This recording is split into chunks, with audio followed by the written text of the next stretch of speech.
وقت بخت اور تخت ہمیشہ تبدیل ہوتے رہتے ہیں۔ ان کو جو اپنی جگیر سمجھے گا وہ دنیا کا سب سے بڑا بیوقوف ہے۔ کسی کو اچھے عمل سے خوشی دینا 1000 سجدے کرنے سے بہتر ہے۔ پرفیوم کی بوتل ٹوٹنے سے شدید خوشبو ضرور آتی ہے لیکن آخری بار، لہٰذا جو آپ کے ساتھ مخلص ہیں انہیں بیوقوف مت سمجھیں۔ دنیا میں کسی بھی حوالے سے کسی دوسرے کی محتاجی بہترین اذیت ہوتی ہے۔ اللہ تعالیٰ سے ہر وقت دعا کرنی چاہیے کہ اپنے سوا کسی اور کا محتاج نہ کریں۔ آمین۔ ہر لذت کی انتہا بیزاری ہے ماں سوائے ذکر اللہ کے۔ بڑے کردار چھوٹی سوچ نہیں رکھتے، البتہ چھوٹی چھوٹی باتوں کا خیال رکھتے ہیں اور احساس کرتے ہیں۔ جو آپ سے محبت کرتے ہیں ان سے بڑھ کر محبت کیجیے، جو آپ کا خیال رکھتے ہیں ان کا زیادہ خیال رکھیے۔ اپنے دل کا کھل کر اظہار کیجیے۔ مکمل کوئی نہیں ہے، ہر شخص کہیں نہ کہیں آدھا ادھورا ہے۔ ساری محبتیں کچی پکی ہیں۔ اکثر رشتوں میں کہیں نہ کہیں مفاد لالچ در آتا ہے۔ انسان کو انسان سمجھیے، اسے ان کمزوریوں کے ساتھ قبول کیجیے، اسے بتا دیجیے کہ اس کی کس عادت کس بات سے آپ کو تکلیف پہنچتی ہے۔ ایک بات مگر طے ہے کہ محبت اثر ضرور رکھتی ہے۔ امیر اپنی آسائشیں نہ چھوڑے، صرف نمائشیں چھوڑ دیں تو غریبوں کی زندگی آسان ہو سکتی ہے۔ یقین جانیے وہ ساتھی بہت خوبصورت اور قیمتی ہوتا ہے جو راستہ بدلنے اور ہاتھ چھوڑنے کی طاقت رکھتے ہوئے بھی صرف آپ کے ساتھ جڑا رہے۔ ایسے رشتے میں کوئی کمی کوتاہی اور خامی نظر آئے تو درگزر کر دیا کریں، خود کو وہیں روکے رکھیں۔ وفاداری اور خلوص اس نازک دور میں بڑے ہی نایاب اور قیمتی جذبے ہیں، لہٰذا اپنی انا، غرور، ضد اور غصے کے ہاتھوں انہیں کبھی ضائع نہ کیجیے۔ انسان جب تک اپنی انا کا بت پاش نہیں کرتا اس کو سچی خوشی اور آزادی نہیں مل سکتی۔ وراثت صرف پیسہ ہی نہیں، بعض اوقات آپ کے والد کی نیک نامی بھی کافی ہوتی ہے، اور آپ جہاں جاتے ہیں آپ کو بتایا جاتا ہے کہ آپ کے والد کا شمار بہترین لوگوں میں ہوتا ہے۔ تمام انسان مردہ ہیں، زندہ وہ ہیں جو علم والے ہیں۔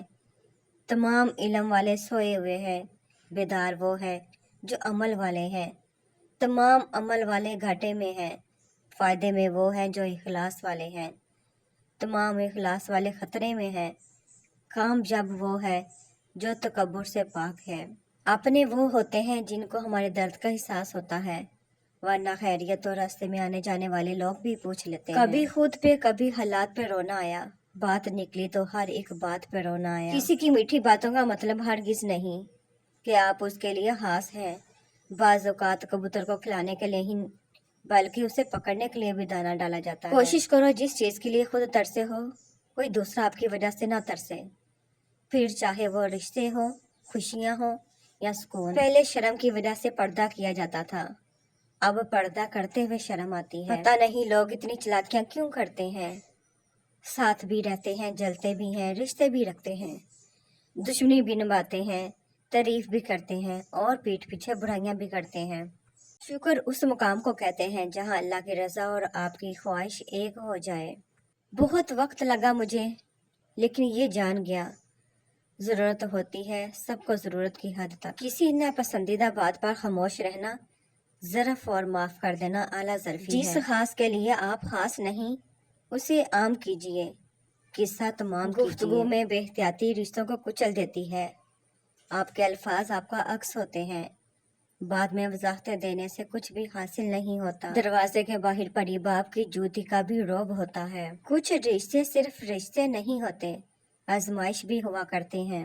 خود جل کر دوسروں کو روشنی دینے والے کو لوگ اکثر مینٹل کہتے ہیں۔ تمہارا صبر تمہاری آزمائشوں سے زیادہ بڑا ہونا چاہیے۔ کچھ لوگ بھروسے کے لیے روتے ہیں اور کچھ لوگ بھروسہ کر کے روتے ہیں۔ سچائی اور اچھائی کی تلاش میں پوری دنیا گھوم لیں، اگر وہ آپ کے اندر نہیں تو کہیں بھی نہیں۔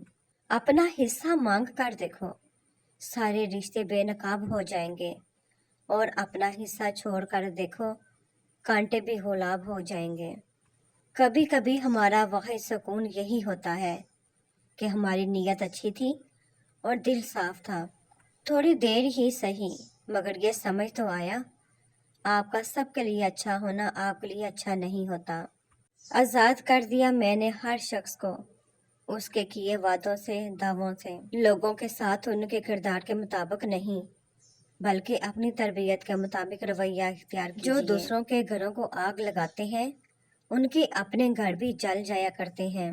شہر میں رہو گے تو مکان نمبر سے جانے جاؤ گے، گاؤں میں رہو گے تو باپ کے نام سے جانے جاؤ گے۔ کسی کی بیٹی کی زندگی خراب کرنا ایک قرض ہے جو ایک نہ ایک دن آپ کی بیٹی کو اپنی زندگی سے ادا کرنا پڑتا ہے۔ رسول پاک صلی اللہ علیہ وآلہ وسلم نے فرمایا، اگر نمازی کے سامنے سے گزرنے والے کو گزرنے کی سزا معلوم ہو جائے تو اس سے ایک قدم آگے بڑھانے کی بجائے وہ شخص 40 دن، مہینے یا سال وہیں کھڑا رہنا پسند کرے گا۔ اس حدیث کو آگے دوسروں لوگوں کے لیے ساتھ شیئر کریں، یہ بھی ایک صدقہ جاریہ ہے۔ ہم کسی کے دل میں نہیں جھانک سکتے کہ کون ہمارے ساتھ مخلص ہے، لیکن وقت اور رویہ جلد ہی یہ احساس دلا دیا کرتے ہیں۔ دنیا میں سب سے طاقتور انسان وہ ہوتا ہے جو دھوکہ کھا کر بھی لوگوں کی مدد کرنا نہیں چھوڑتا۔ اور کچھ چیزیں ختم ہو جائیں تو انہیں نئے سرے سے شروع کرنے کی دوبارہ ضد نہیں کرنی چاہیے، چاہے تعلقات ہی کیوں نہ ہوں۔ راستے بدل جائیں تو نئے منفرد راستے ڈھونڈ لینے چاہیے، اور نہ ملے تو تنہا رہنا چاہیے۔ دل بدل جائیں تو انہیں دلیلوں، یادوں، چاہتوں کے واسطے دے کر واپس نہیں موڑنا چاہیے۔ دل گھڑی کی سوئیاں نہیں کہ ٹائم سیٹ کرنے کے لیے ہم آگے پیچھے لے جائیں۔ جب دل بدل جائیں تو دنیا کی کوئی طاقت اس کی سوئیوں کو صحیح وقت صحیح انسان کے ساتھ سیٹ نہیں کر سکتی۔ دل بدلنے میں اور دلوں میں اترنے میں وقت نہیں لگتا۔